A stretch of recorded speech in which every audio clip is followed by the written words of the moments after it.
Welcome to You've Got to Have Art. Special edition here in December. I am your host and producer, Jeff Stoodt. We are weeks before Christmas. I am at the Milton Art Center, the Artisan Fair. And next to me here is Jennifer Ort, who was on the committee. And by the way, what is the name of the committee, Jennifer?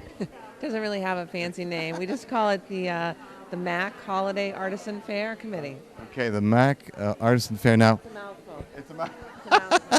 So, about 21 tables here? I think we have about 21 tables. Diane Rodriguez and Diane Sawyer sort of chaired the event, and they had trouble saying no to people because there's so many people here that have like really great things to exhibit, and we just really didn't want to turn people away. So we're a little squished in here like Macy's, but I think it looks good. I think there's like a lot of energy, which I think is great.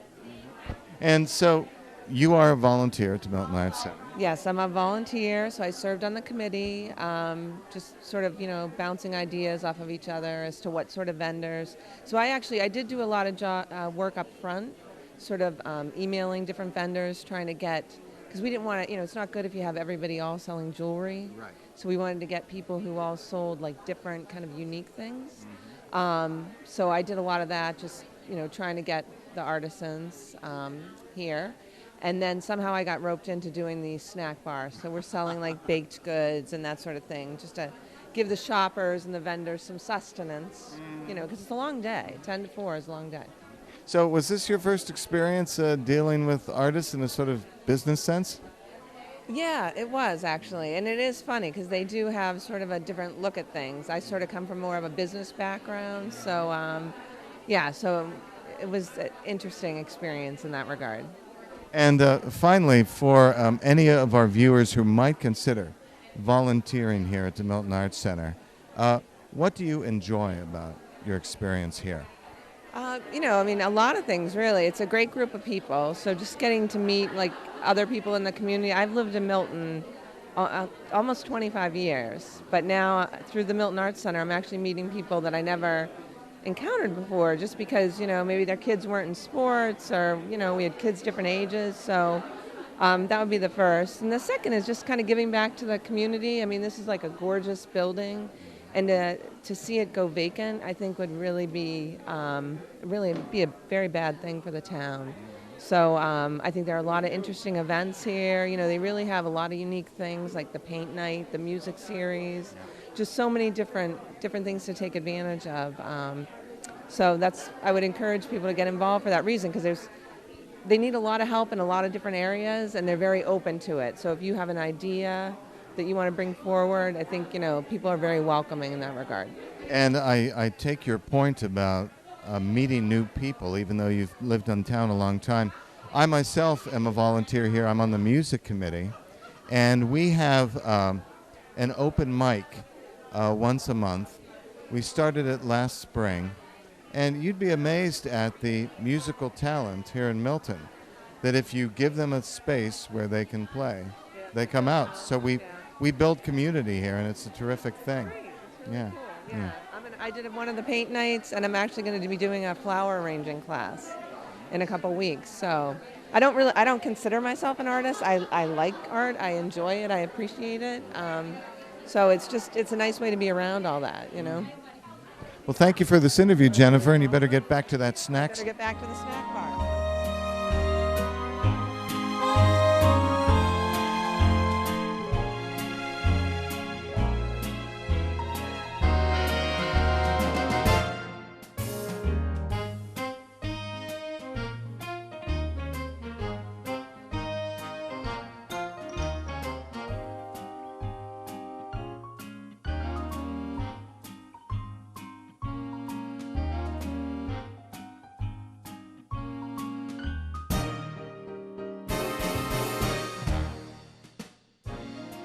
Here with Jessica Cardenas, the owner of Truly Scrumptious Cupcakes, and they truly look scrumptious.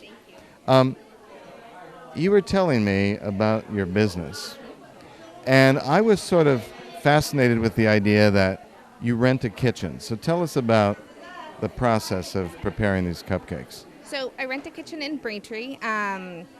Just because of the health laws, you can do it in your house, but you have to have certain standards, you have to have health inspections and stuff like that. So it's just easier to have a kitchen where everything is kind of in place for you already.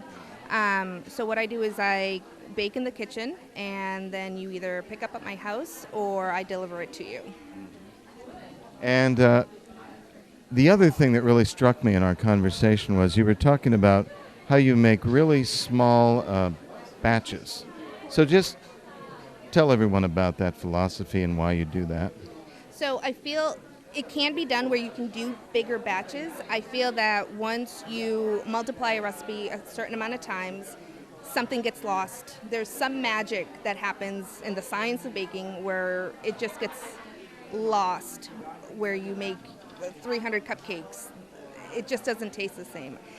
I feel that with smaller batches you have more control over your ingredients. The mixing, you can mix it better, and it just makes for a better product.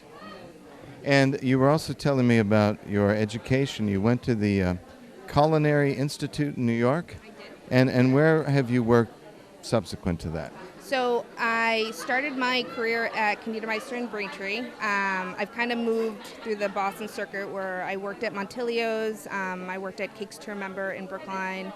I did Dessert Works they're now in Westwood. And ultimately I decided that cupcakes... Wait, you didn't mention Konditormeister. Konditormeister, that's right. Everyone loves that. Everybody loves them. They're a big giant, yeah. Well, that's great. I mean, these look terrific, and I've joked with you about the packaging, but on a very practical level, you are right. They create the ability, at least for people at this event, to lift up the cupcake and look at it. But I'm sure that if they go to your website, there'll be some lovely images of what you do. Yes, I have a Facebook page, facebook.com/truly.cupcake. So these are truly scrumptious cupcakes. Thank you, Jessica. So I'm here with Daphne Confar.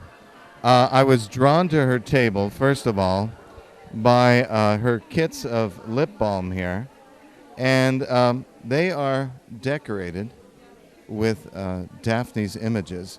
But there's also a story behind the lip balm that's in them. And Daphne, I'm wondering if you could tell us that story. I'm a beekeeper. I've been a beekeeper for a couple of years now, almost 3 years now. When I first became a beekeeper, I was excited about getting the honey. And then when I got the wax from the hives, I was really excited about how pure it was because I don't medicate my hives. I thought I'd paint with the wax because sometimes I use wax in my painting process. But then I thought, it would be really fun to make a body product with the wax because it's so pure. So I looked up how to make a lip balm and played around with the recipes and made a really lovely lip balm with organic olive oil, organic coconut oil, beeswax, and a little eucalyptus oil, and it's a really nice product. And then I would give it away to my friends, and everybody liked it. And recently I thought, I'll make fun labels for it, incorporating my art. I'm a painter. I've been a painter for 20 years now. I show my work at different galleries, and I paint people. And I love painting old ladies. So I had this old lady voice in my head said, "Lip balm, sweetie." So that's how the name came up. And I've had a lot of fun putting the labels on the lip balm and selling it. And I also think you've got a terrific calendar here. Thank you. These human subjects, they're great.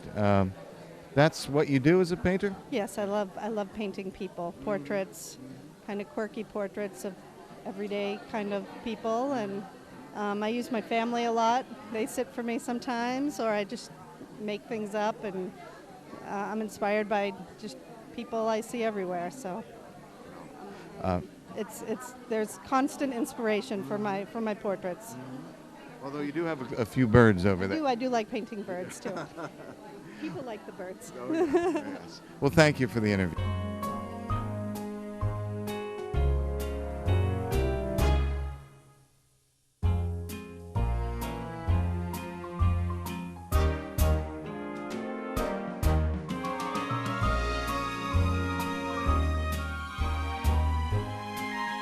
I am here with Amy Conley, whose family business is called Periwinkle Designs.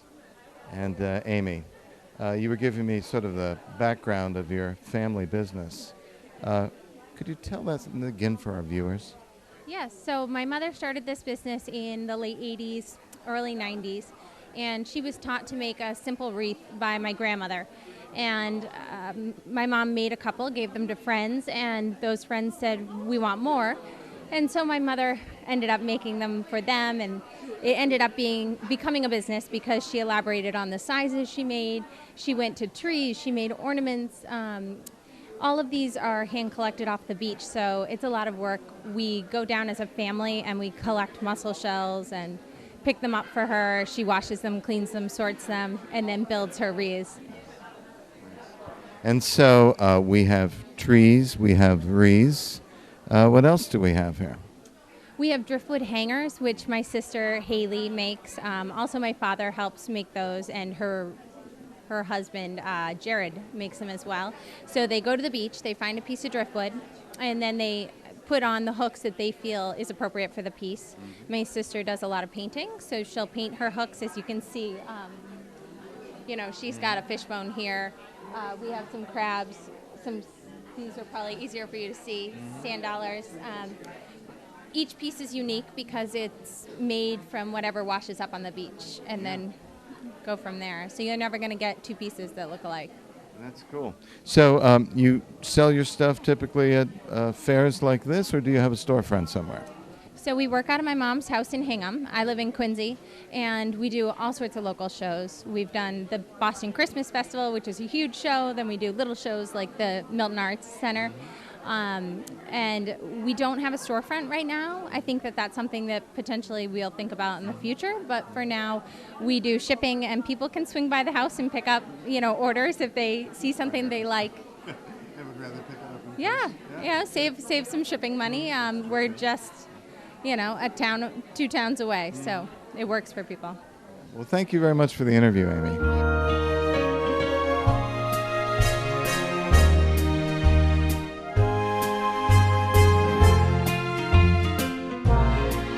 I'm here with Kathy Dragala, an animal portraitist. And before we talk about your art, tell me, you've got teaching experience for decades, right? Where did you teach? Newton Public Schools and Milton Academy. But all during that time, to relax, I guess, you engaged in art a lot. What, did you teach art? I taught music, but in the summer I did the art.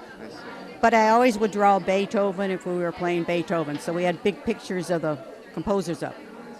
So you do animal portraits. It seems like, is it just, no, I see a cat there. Dogs and cats or any animal? Anything. I've got elephants over there and tigers and stuff. Mm-hmm. But generally I draw the photos of pets, someone's favorite pet, and they email it to me and then I draw it and mail it back. Yes. And you're working on something right now. Why don't you let us take a look at it here? This is a Springer Spaniel, English Springer Spaniel, and I've been drawing it while the workshop has been, the craft fair's been going, and I still have to get the white there to get the hair, And I basically use these woodless graphite sticks, which are very cool. And I love to draw, so that's what I do. And your cards are very modestly priced, I must say. I was looking at some cards earlier because I own a Boston Terrier, and you were telling me these cards are $2? Did I hear that? $2 each. Wow. The cards are $2 each. 3 cards for $5. Wow, that's great. And then the pictures are larger, are a little bit more, 5, 10, 15, 20. Okay, and people can have a closer look at that. They can email you the picture of their animal. Yes. I live in the Milton area, so it's very easy. Okay. Well, thank you, Kathy.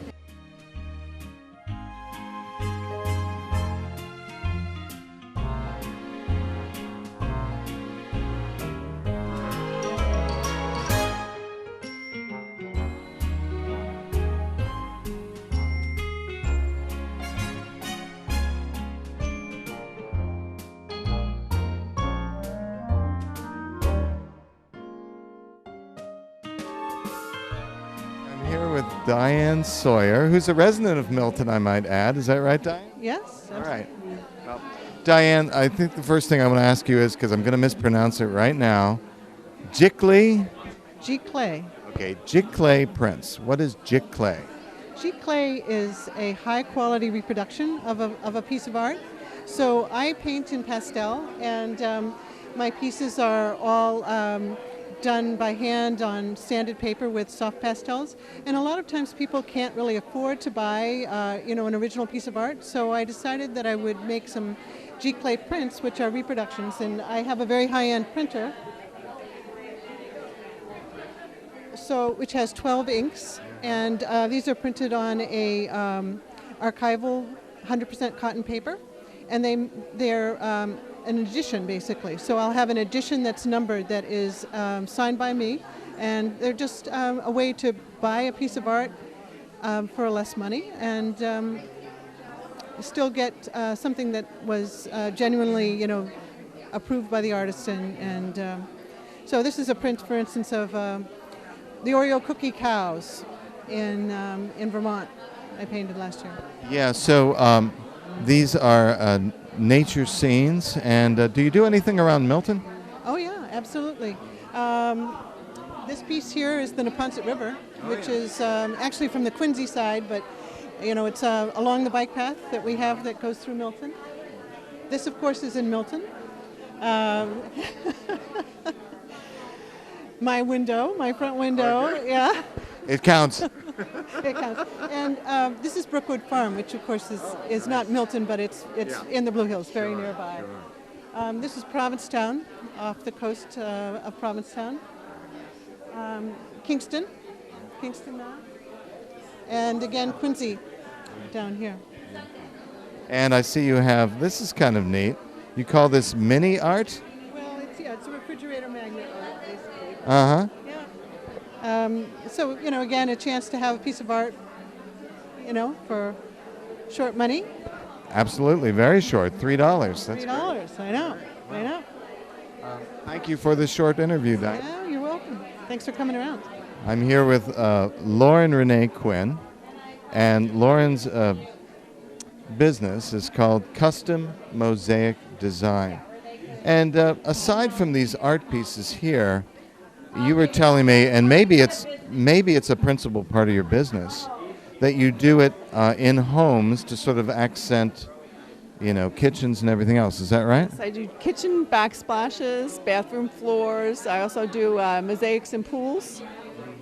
Anything custom, whatever customer wants, or sometimes they have no idea, and then I'll come up with an idea that they like. So what do we have on display here at this event? I have some of my custom tiles, some of my mosaic pieces, and I have some fused glass, and some little chalkboards on display. How long have you been doing this? I've been an artist since 5 years old, artist running my family. I went to art school, and I went to Rome to study mosaics, and been in business since 1998 doing mosaics. So with the mosaic, I'm just curious here. You create a surface where the pieces, the tiles, can adhere, right? Yes. And is it somewhat like building a brick wall, in the classic? It is very similar to that. Mosaics can be made from many materials. I make them from handmade clay. I just finished a marble horse, came out beautiful. Sometimes I combine materials. Some of my kitchen backsplashes have handmade tiles that I've made, some marble, some granite, some smalty. Depends on what the taste of the customer is and what the needs are. In a pool, of course, there's considerations for frost, so you have to make something that'll be suitable for that. So. Well, thank you very much for this interview. You're welcome.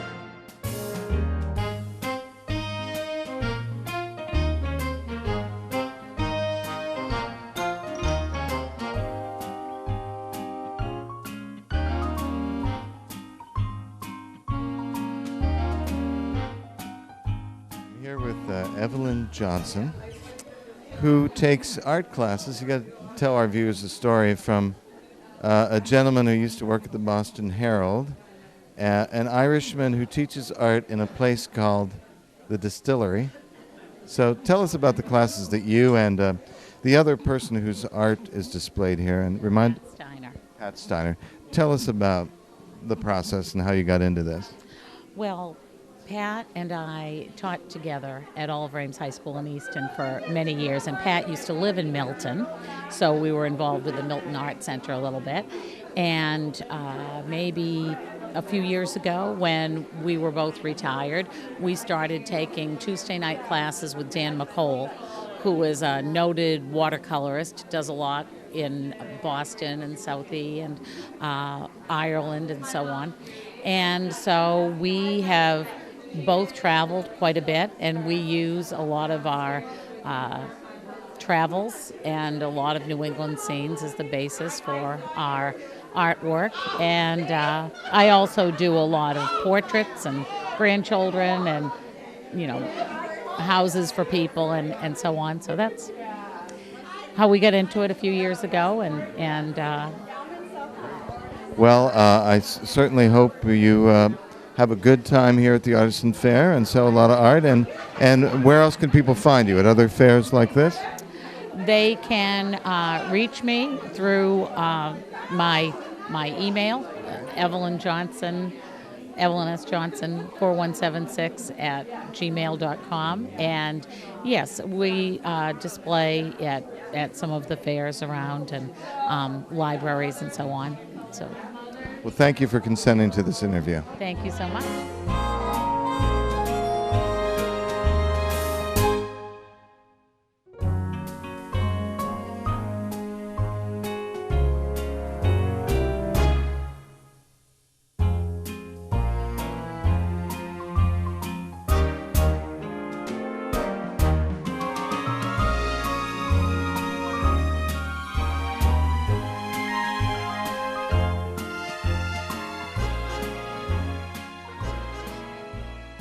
Here at a table featuring the artwork of Laura Levinas. All right. Described in the card as a visual artist and metaphysician. She is from Brazil, and this is the very first time that her artwork has been at a fair, has been available for people to buy in this kind of setting, I think, right? So why don't you talk about the kinds of things that she does? Sure. Well, she makes everything by hand, obviously. Small crafts, a lot of small, tiny work that involves gluing, pasting, decoupage. She does bookmarks. She does coasters. She has mirrors, both with children's themes and adult themes, placemats, books. She does custom lettering. So people like to order their names for their children or others, and then she can modify it and personalize it with color schemes or thematic schemes for people. Is she your mother? She is not a mother, however, she has taken care of my two children for 15 years. So, She's an honorary mother. I see. Yes. And so, this is the first time, and how are things going today? Things are going wonderfully. The magnets are going like hotcakes. The coasters seem to be very popular for people as hostess gifts, small things for the holidays, and the bookmarks are going as stocking stuffers. Well, I really hope through your appearance here on my show, and thank you for the interview, I hope it leads to some more sales in the future. Good luck. Thank you so much. Appreciate it.